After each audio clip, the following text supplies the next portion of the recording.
Film की शुरुआत शाही राजमहल में होती है। राजमाता अपने पोते राजकुमारी रत्ना के गुम हो जाने से अत्यंत दुखी हैं। वर्षों से राजकुमारी का कोई पता नहीं है। राजमहल में चारों ओर उदासी का माहौल है। सेवक भी इस दुख को समझते हैं। राजमाता बार बार अपनी पोती की तस्वीर देखती हैं और भगवान से प्रार्थना करती हैं कि वह उसे वापस ला दें। एक फ्लैशबैक सीन में दर्शाया जाता है कि कैसे राजकुमारी रत्ना एक खुशहाल परिवार में पली बढ़ी थी। उसकी हंसी पूरे महल को रोशन कर देती थी, लेकिन एक दिन एक षड्यंत्रकारी हमले में उसके माता पिता को मार दिया गया और छोटी रत्ना जंगल में भटक गई। वह खो जाती है और उसे कोई ढूंढ नहीं पाता। कहानी अब शिफ्ट होती है राजा यानी धर्मेंद्र के किरदार पर, जो एक तेज तर्रार ठग है। राजा छोटी मोटी ठगी करके जीवन यापन करता है।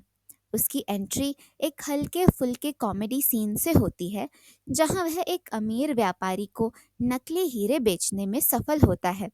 राजा अपने दोस्त इमारती लाल के साथ अक्सर अपने अगले शिकार की तलाश में रहता है।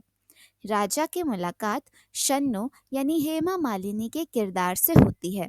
शन्नो एक नाचने वाली है जो गांव के मेलों और महफिलों में नृत्य करके पैसे कमाती है। उसकी एंट्री एक रंगीन मेले सीन में होती है, जहां वह नाचते हुए दर्शकों को मंत्रमुग्ध करती है। राजा शन्नो को देखकर प्रभावित होता है। वह उससे बात करने की कोशिश करता है, लेकिन शन्नो बेबाकी से कहती है कि उसे फालतू बातों में दिलचस्पी नहीं है। यह सीन उनके बीच एक चुलबुले रिश्ते की शुरुआत का इशारा देता है। राजा को यह खबर मिलती है कि राजमाता ने अपनी गुमशुदा पोती को ढूंढने वाले के लिए भारी इनाम घोषित किया है। यह सुनकर राजा के दिमाग में एक योजना बनती है। वह सोचता है कि क्यों न शन्नु को राजकुमारी रत्ना बनाकर पेश किया जाए। राजा शन्नु को समझाने की कोशिश करता है। शन्नु पहले विरोध करती है, लेकिन राजा उसे यकीन दिलाता है कि यह सिर्फ एक खेल है और इससे उन्हें अच्छा पैसा मिलेगा। अब शुरू होती है शन्नु की ट्रेनिंग। राजा और इमारती लाल उसे शाही व्यवहार सिखाते हैं। शन्नु को कांटा चम्मच से खाना सिखाया जाता है। वह बार बार गलती करती है और राजा उसे टोकता है। शन्नु को शाही अंदाज में चलने की प्रैक्टिस कराई जाती है, लेकिन वह बार बार ठोकर खाती है। शन्नु अंत में राजमहल पहुंचती है। राजमाता उसे देखकर भावुक हो जाती हैं और उसे अपनी पोती मान लेती हैं। महल के कर्मचारी भी उसे राजकुमारी रत्ना के रूप में स्वीकार कर लेते हैं।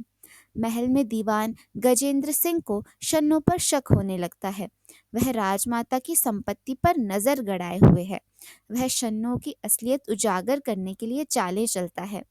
शन्नु को अब असली राजकुमारी के रूप में जीना है, लेकिन उसका गांव का स्वभाव बार बार उसकी पोल खोलने के कगार पर आ जाता है।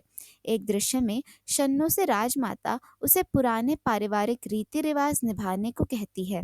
शन्नु हड़बड़ाकर राजा की तरफ मदद मांगती है, लेकिन अपनी हाजिर जवाबी से किसी तरह बात संभाल लेती है।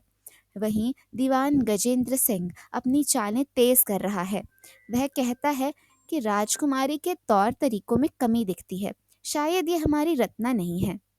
होली का त्योहार महल में धूमधाम से मनाया जाता है। इस मौके पर शन्नु खुद को थोड़ा आज़ाद महसूस करती है। राजा को एहसास होता है कि शन्नु धीरे धीरे महल के लोगों से जुड़ रही है। उसे डर सताने लगता है कि यदि सच्चाई सामने आई तो क्या होगा। गजेंद्र सिंह अपनी योजना को अमल में लाता है। वह अपने जासूसों को गांव भेजता है ताकि शन्नु की असली पहचान का पता लगाया जा सके। वह शन्नु को डराने और महल से भगाने की कोशिश करता है। गजेंद्र सिंह का एक आदमी शन्नु को बेनकाब करने के लिए महल में दाखिल होता है। राजा और इमारती लाल उसे पकड़ने की कोशिश करते हैं। इस सीन में हाथापाई होती है, लेकिन सच्चाई छिपाने में राजा सफल हो जाता है। राजमाता को एक दिन शन्नु के बारे में कुछ पुराने दस्तावेज मिलते हैं।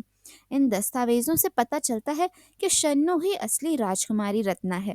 इस इमोशनल सीन में राजमाता शन्नु को गले लगाती हैं और कहती हैं, मुझे पता था कि तुम मेरी रत्ना हो। गजेंद्र सिंह अब महल की संपत्ति पर कब्जा करने के लिए हमला करता है। राजा शन्नु और महल के सिपाही मिलकर उससे लड़ाई करते हैं। राजा अपनी बहादुरी से गजेंद्र सिंह की साजिश को नाकाम कर देता है। शन्नु अपनी असली पहचान के साथ राजमहल की गद्दी संभालती है। इसी तरह कहानी का अंत होता है।